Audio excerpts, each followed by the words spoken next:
how to get shredded and transform your physique as a South Asian.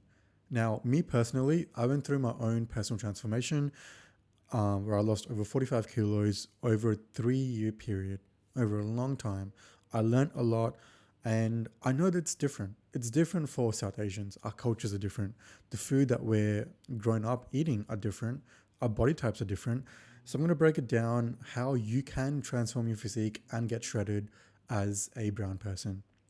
Now, when I was growing up, I've been lifting for at least 10 years. When I was growing up, there was no one in the South Asian space. There was no brown influencer, fitness influencer that I could sort of look up to. And everyone that I learned from, they what they were telling me were different. I couldn't really apply it to my lifestyle. And it was hard for me growing up and being in the fitness space to know how to get shredded, how to lose weight, how to build muscle, eating the foods that I was brought up eating. I didn't want to change everything. I didn't want to completely change the foods that I ate, but that's what I was forced to do. So I grew up eating chicken and broccoli, the typical bodybuilding meals, and then I went vegan, and then I had to sort of navigate through all of that. And I still am vegan.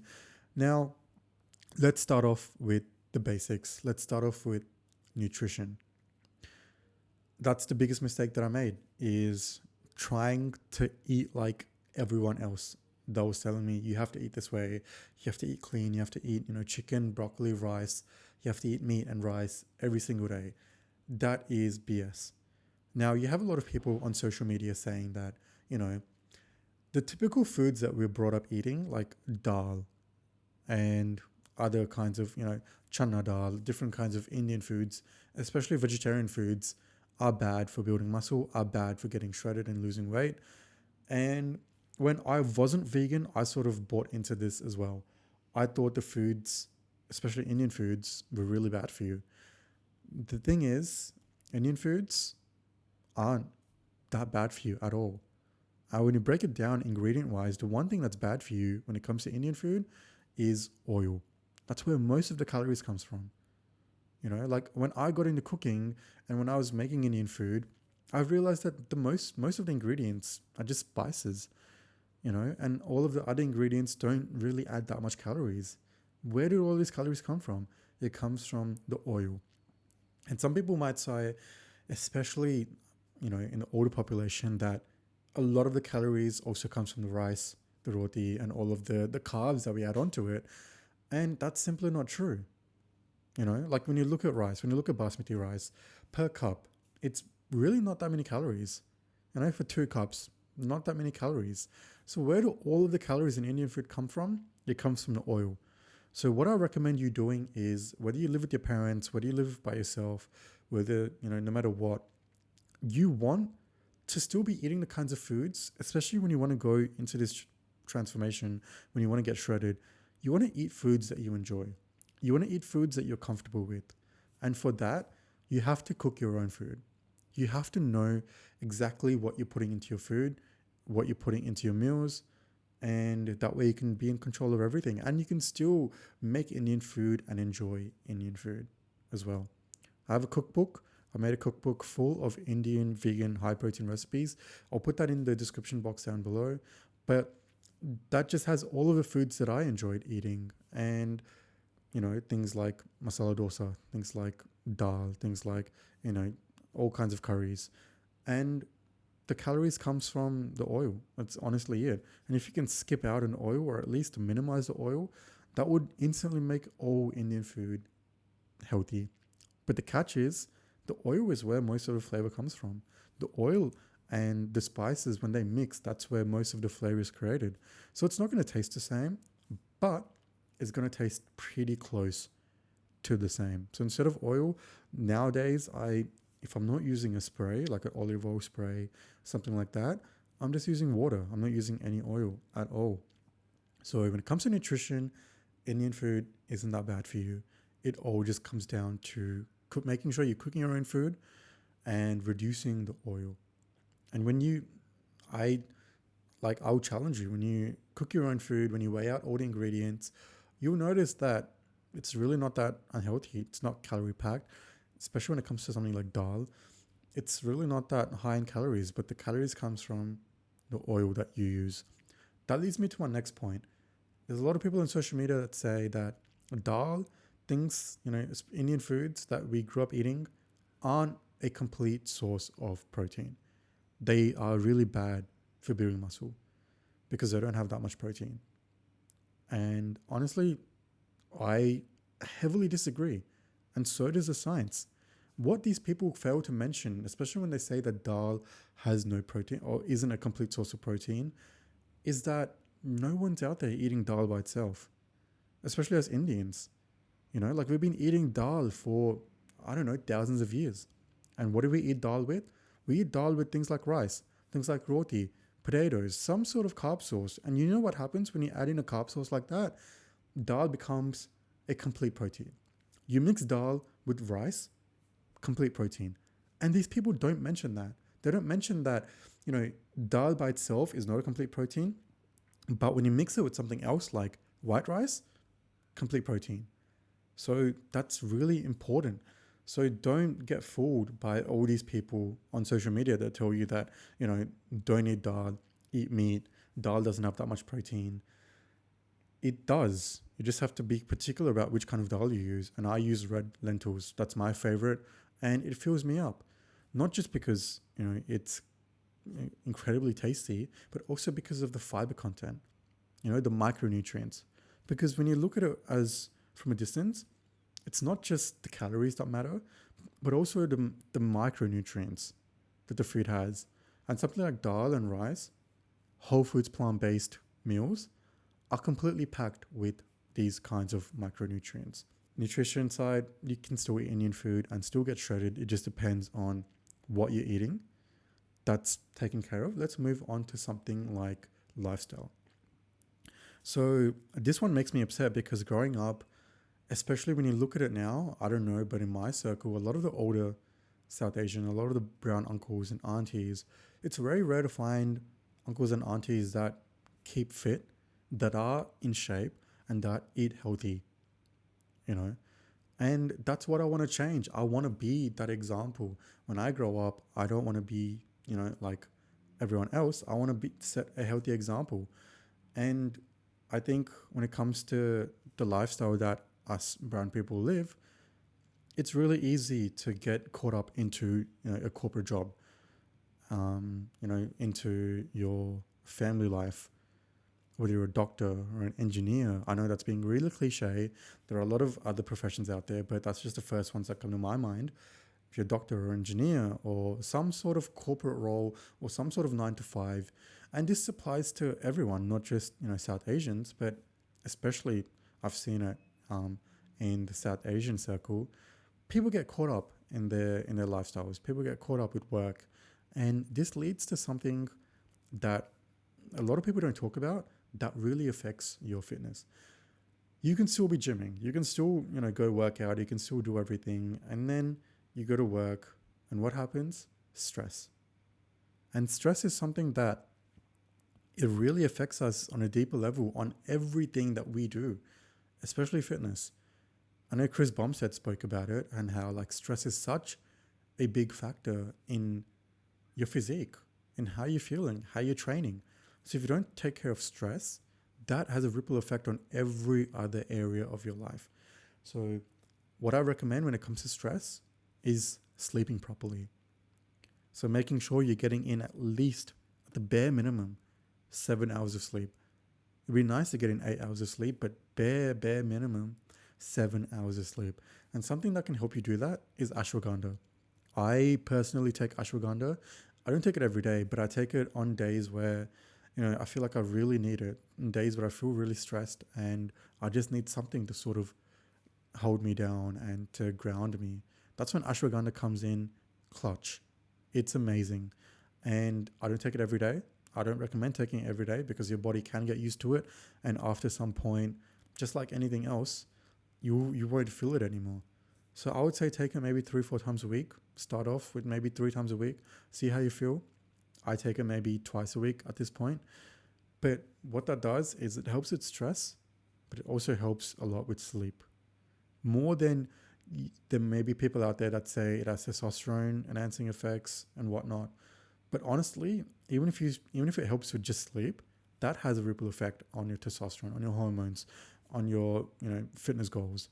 So ashwagandha has been something that's really helped me managing stress.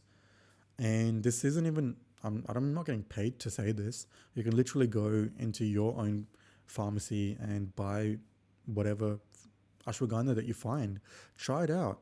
Like it's honestly something that we've also, South Asians, Ayurvedic medicine have been using for probably thousands of years. And that has just become popular in the bodybuilding world recently. So yeah, when it comes to lifestyle, managing stress is a big factor. And with also with managing stress comes parents. And I know that a lot of people who still live with their parents or still have to sort of be around their parents, it can sort of change, the level of choice you have in the things that you do every day.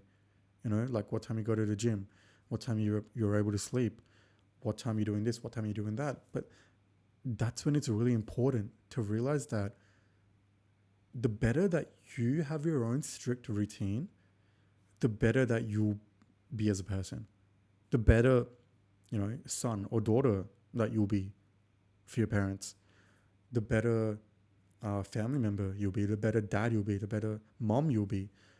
But first, you sort of have to be selfish on this fitness journey. You have to take care of yourself first, because if you're not taking care of yourself, then you can't take care of others. When you're on a flight, they say, put a mask over yourself first before helping others. You have to make sure that your own health, your own, health and fitness goals and mindset is clean and clear before you can help others, before you can be a better person for others. So I would say make sure that your own routine, make sure you put your focus on your own routine before you sort of help anyone else, before you think about other things. And I know that may sound selfish, but on a deeper level, you're just going to be a better person. You're going to be a better family member to your family. You're going to be able to help them better. By being selfish when it comes to your own mental health and physical health, you're just going to be a better person. And don't compromise on this. Whatever happens, don't compromise on your own health. Because at some point, your health is all that you have. Money can buy everything, but it can't buy good health. So the younger that you start, I'm 26 at the moment, whatever age you are, it's never too late to start focusing on your health. And what do I mean by that? Starting to eat clean, looking at what you're eating, and starting to exercise. And that brings me to training, exercise.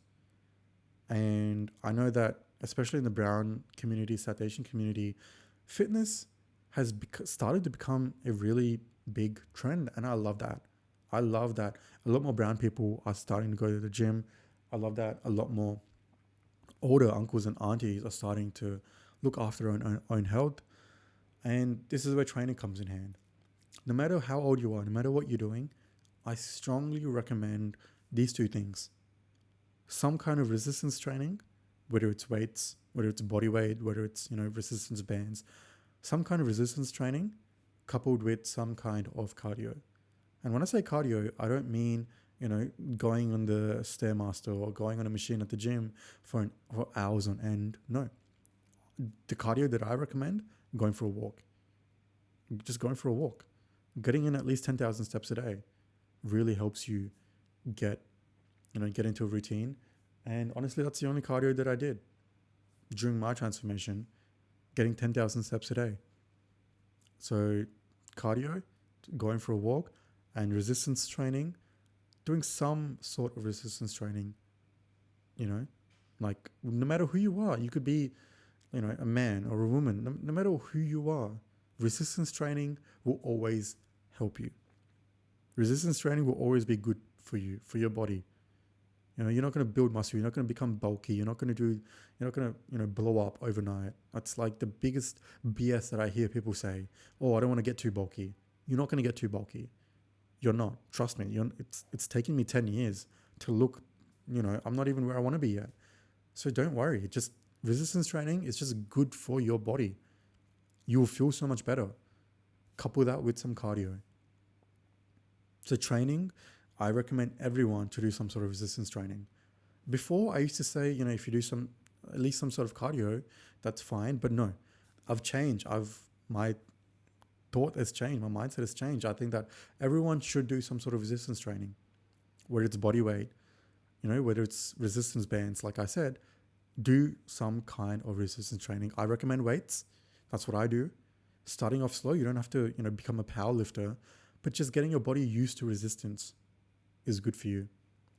And that leads me to my last point. And this is something that us South Asians have been doing really well for thousands of years. And it is flexibility.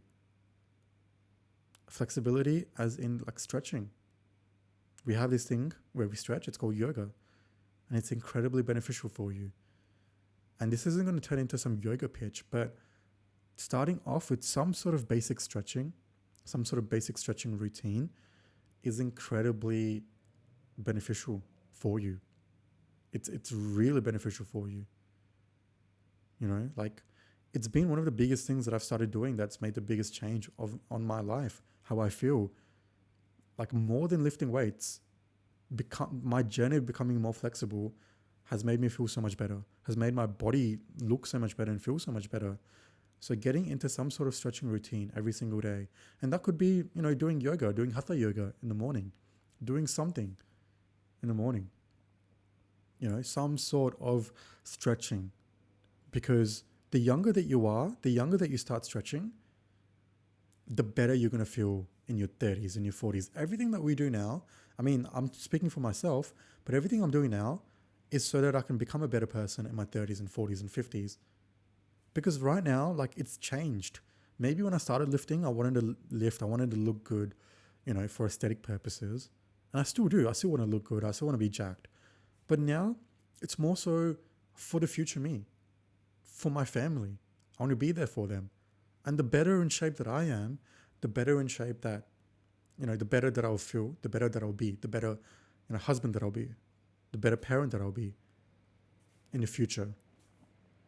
The more healthy that I'll be, the longer that I'll live. So all of these things right now, what I'm doing is so that I'll be healthier in the future. So stretching, getting into some sort of stretching routine will incredibly benefit you.